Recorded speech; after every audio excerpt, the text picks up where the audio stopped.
네, 안녕하세요. 블록체인 연구회를 맡고 있는 이용규라고 합니다. 오늘은 말도 많고 탈도 많은 블록체인에 대해서 좀 말씀을 드리려고 하는데요.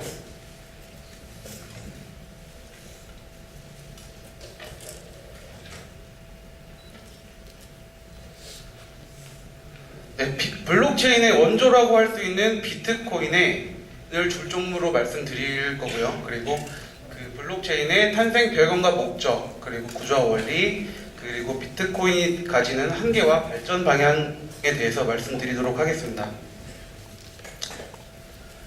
먼저 탄생과 배경을 말씀드리기 전에 한 가지 그림을 좀 설명을 해드리고 싶은데요. 불교 경전 중에 열반경이라는 그 경전에 보면은 군맹평상이라는 말이 나옵니다. 네, 코끼리의 본질을 바라볼 때 편견을 가지고 오해를 한다는 뜻을 가지고 있는데, 현재 블록체인을 바라보는 시각이 이와 같지 않나 라고 생각을 하고 있습니다. 블록체인의 탄생 배경에 대해서 말씀을 드리겠습니다. 기존에 우리는 이런 식으로 결제를 했었는데요. 앨리스와 밥이 있습니다. 앨리스의 계좌에는 0원이 있고 밥의 계좌에는 10,000원이 있다고 가정을 하겠습니다. 밥이 앨리스에게 10,000원을 보낼 때 10,000원을 보내면 앨리스의 계좌에는 10,000원이 생기고 밥의 계좌에는 10,000원이 차감되겠죠. 그런데 만약에 돈을 복사할 수 있다면 앨리스의 계좌에 이번에는 10,000원이 있고 밥의 계좌에는 똑같이 10,000원이 있다고 가정을 하겠습니다. 그때 돈을 복사할 수 있다면 밥의 계좌에는 10,000원이 그대로 있고, 하지만 앨리스의 계좌에는 10,000원이 추가되어 20,000원이 되겠죠. 이것을 우리는 이중지불이라고 이야기를 하는데요. 이것을 방지하기 위해서 저희는 중개자가 필요합니다. 네, 같은 상황에서 밥한테 10,000원이 있고 앨리스한테 마찬가지로 계좌에 돈이 없다고 가정을 하겠습니다. 밥이 앨리스한테 돈을 보낼 때 바로 보내는 것이 아니라 중개자를 통해서 보내게 됩니다. 그러면은 중개자는 밥이 앨리스에게 10,000원을 보냈다라고 거래를 기록을 하게 되고요. 각각의 계좌에는 변동이 일어나겠죠. 이때 이 중개자를 저희는 앨리스와 밥 사이에 있는 제3자인데 믿고 거래를 할 수 있다 해서 TTP라고 이야기를 하고 있습니다. 그런데 익명의 사토시 나카모토라는 익명의 누군가가 사고를 하나 치게 되는데요. 이런 말을 하게 됩니다. TTP가 여전히 이중지불을 방지해야 하는 경우 주요 이점은 상실된다라는 이야기를 하는데요. 이런 내용입니다. 만약에 TTP가 나쁜 마음을 먹거나 해킹을 당하면은 기존에 이를 믿고 있던 클라이언트 고객들은 해킹의 피해를 받겠죠. 때문에 TTP를 제거하고 TTP가 없는 P2P 네트워크를 만들자라는 게 사토시 나카모토의 주장이고요. 그러면 이게 어떻게 가능할까요? 이것을 가능하게 하는 것이 바로 합의 알고리즘입니다. TTP를 없애고 거래 기록 우리가 합의해서 기록을 하자라는 게 합의 알고리즘이고요. 이 합의 알고리즘에는 좀 다양한 종류가 있는데요.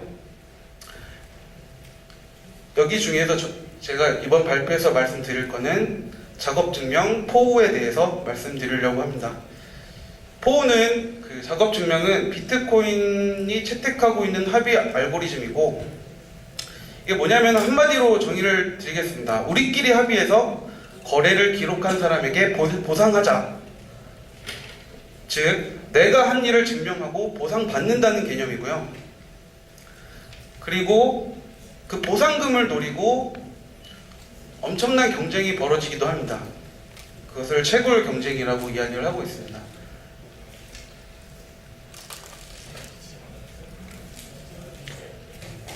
그러면 이게 이런 의문이 드실 건데요. 그 많은 거래를 우리가 기록한다고? 좀 말이 안 된다고 생각하시죠? 근데 이것을 가능하게 하는 기술이 바로 해시 알고리즘입니다.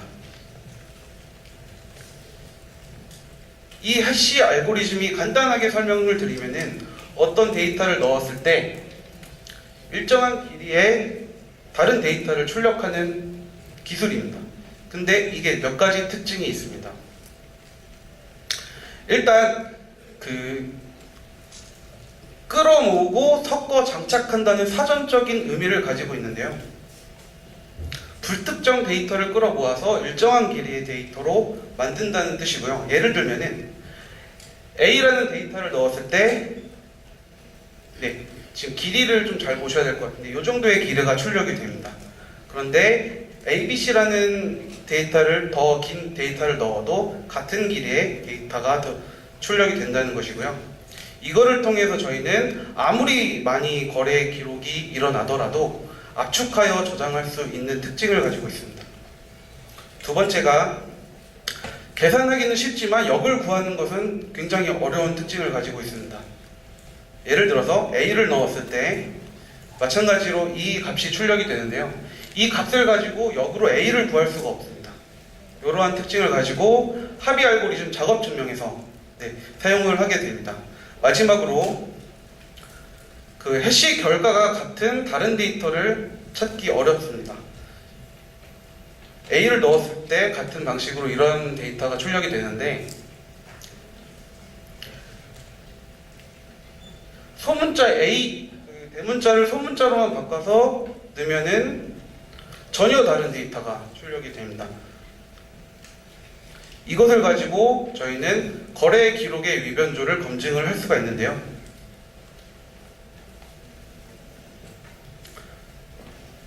실제 블록에는 이러한 내용의 데이터들이 들어 있습니다. 이 중에서 이 블록은 10분간 만들어지게 되고요.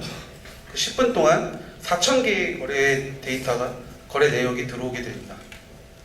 그때 블록을 만들기 위해서 저희는 난이도와 유미값이라는 데이터를 사용하게 되는데 난이도를 지금 밑에 007로 시작하는 숫자로 세팅을 했다고 가정을 하겠습니다. 그리고 유미값을 1로 넣고 이것을 해시에다가 넣으면 이런 데이터가 나오는데요. 지금 이 나온 데이터가 난이도보다 더 크죠. 그래서 블록 해시를 생성하는데 실패하게 되고요. 마찬가지로 2를 넣었을 때도 아직 크기 때문에 블록을 만드는데 실패합니다. 계속 이걸 반복하다가 825번째의 해시 값이 난이도보다 작아서 블록 생성을 하는데 성공을 하게 됩니다. 이때 새로운 블록이 만들어지고 새로운 블록의 해시값 002로 시작하는 해시값이 들어가게 되는데 이것을 우리는 블록이 생성됐다라고 이야기를 하기도 하고요. 조금 다른 측면에서는 TTP 없이 거래를 기록하는데 우리가 거래하는데 성공했다라고 이야기를 하기도 합니다. 그리고 채굴 했다라는 이야기를 하는 것과 같습니다. 그리고 이 해시 데이터는 다음 블록을 생성할 때 방금 만들었던 것처럼 사용하게 되고 이 해시 데이터끼리 연결되고 링크되어 있다고 해서 저희는 링크드 리스트라고 이야기를 하고 있습니다. 그럼 문제 드리겠습니다. 블록체인들이 체인처럼 서로 연결되어 있다라고 해서 생긴 말이 있는데요. 혹시 맞추실 분 계신가요? 손 들어주시면은. 네, 상품이 준비되어 있습니다. 네. 네, 맞았습니다.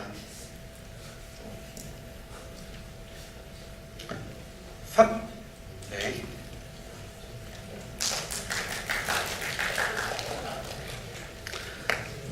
네, 이렇게 해서 블록이 하나씩 만들어지게 되는데요. 아까 이러한 하나의 블록에는 이러한 데이터의 내용들이 들어가게 된다고 말씀을 드렸고요.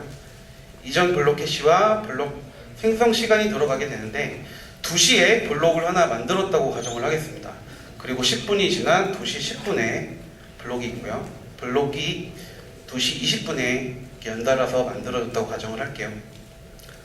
그때 이전 블록과 이전 블록 해시가 연결되어 있다 라고 해서 말씀하신 것처럼 블록체인이라고 이야기를 하고요.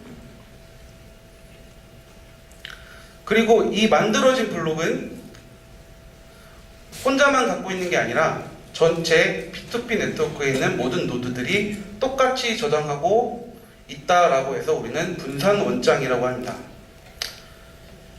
때문에 어떤 노드가 해킹을 당하더라도 근처 노드들이 이를 검증하기 때문에 해킹에 안전하다라고 할 수 있을 것 같습니다. 네, 다음으로 우리가 완벽할 줄만 알았던 비트코인이 세상에 나오면서 그 장점이 있는 만큼 더 많은 단점들이 생겨나게 되었는데요. 첫 번째로 과열된 경쟁은 과도하게 전력을 손실하게 됩니다. 해시 데이터를 계속 넣는 것을 반복하면서 그 컴퓨팅 파워가 과도하게 필요하게 되고 이는 전력을 손실하게 되는 것으로 이어지게 됩니다. 이것을 해결하기 위해서 전력 낭비 말고 지분 순서대로, 부자 순서대로 채굴하자라는 게 지분 증명이고요. 다 필요 없고 국회의원 뽑아서 맡기자라는 게 디포스 위인 지분 증명입니다. 이런 식으로 계속 해결을 해 나가고 있고요. 그리고 블록체인이 우리가 분산화될 것만 같았던 블록체인이 다시 중앙화되고 있는 기이한 현상이 벌어집니다. 실제로 비트코인 상위 100개 지갑이 총 지분의 20%를 보유하고 있고 이들에 의해서 시세 조작이 가능하게 되고 이것은 자금을 통해 중앙화되고 있는 현상을 초래하게 되는 것이죠. 세 번째가 속도입니다. 그 비트코인이 세상에 나오면서 수많은 가맹점들이 생기고 있지만 비트코인을 아직까지 화폐로서 사용할 수 없는 이유는 거래 속도가 굉장히 느립니다. 초당 7건의 처리 속도밖에 내지를 못하고 있습니다. 최근에 3세대 블록체인 중에 하나가 TPS 초당 1000건의 거래를 처리할 수 있다고는 하는데 세계 인구가 70억 명인 것을 가정을 한다면 아직도 턱없이 모자라죠. 네 번째가 보안입니다. 비트코인이 보장하는 것은 기본적으로 무결성과 투명성이지 기밀성이 아니라는 것이죠. 때문에 이것을 보장하기 위해서 새로운 개인정보 보호 측면에 새로운 블록체인 코인들이 계속 나오고 있고요. 그 외에도 그 거래소 및 지갑의 보안 솔루션들이 계속 개발되고 있고 DASP 탑10이라는 프로젝트, 보안 프로젝트도 진행이 되고 있습니다. 계속 단점에 대해서 말씀을 드렸는데 이번에는 좀 블록체인만이 가지는 장점에 대해서 말씀을 드릴게요. 먼저 첫 번째로 그 블록체인은 데이터 외변조가 불가능합니다. 그리고 거래를 우리가 기록하고 검증함으로써 우리에게 투명성을 제공하죠. 그럼으로써 우리는 TTP 없이 서로 믿고 거래할 수 있게 되었고요. 좀 다른 말로 해석을 하자면은 TTP 없이 신뢰된 네트워크를 형성할 수 있게 된 것입니다. 근데 이 개념을 우리는 TTP를 없앤 금융 시스템을 만들기 위해 썼는데 다른 응용 분야, 건축업이나 에너지 중개업, 그리고 보험 및 건강 데이터 산업, 모바일 산업, 그 자동차 및 중고차 산업까지 발전을 하고 있습니다. 비트코인과 블록체인 아직 해결되지 않은 많은 문제들이 있습니다. 하지만 블록체인만이 가지는 기술적 가치는 분명하다는 말씀을 드리고 싶고요. 1세대 블록체인 비트코인부터 지금 3세대까지 발전을 해왔고 그리고 4세대를 앞두고 있는 현 시점에서 블록체인은 계속 발전하고 있습니다. 그리고 다양한 운영 분야에서 활용되고 있습니다. 그 떡락떡상 가지아를 외치면서 내가 코인을 언제 투자해야 돈을 벌 수 있을까에 대한 고민을 하기 전에 블록체인의 본질과 기술에 대해서 함께 이야기할 수 있는 날을 기다리면서 발표 마치겠습니다. 감사합니다.